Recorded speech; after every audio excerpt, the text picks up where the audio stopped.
Now, to prevent injury to your fingers when you are making your lock extensions, this is what you do. Avoid your nail as much as possible. Now, you're more likely to prick your nail when you are making lock extension with this motion.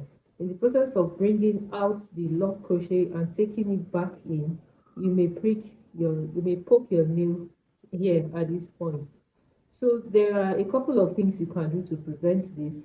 You can use paper tape and wrap around your finger, or you do this. Make sure that your lock crochet is away from your nail. Let it be right here, just at this point.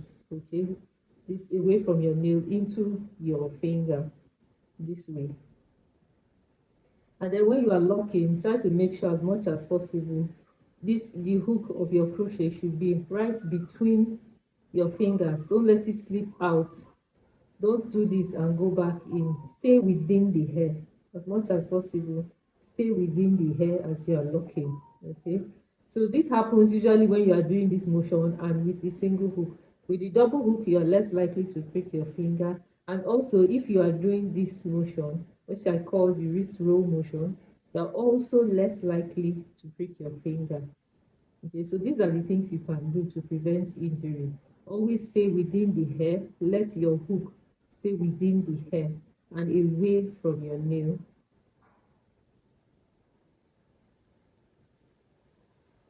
Okay, keep your hair a safe distance away from your nail, just here. You can wrap your finger with a paper tape, or you can decide to do this motion, or you can decide to stick with the double hook crochet. But it's not all locks that the double hook crochet can make. Sometimes you may need to use this single hook. So just take all the precautionary measures and you'll be good. Take care.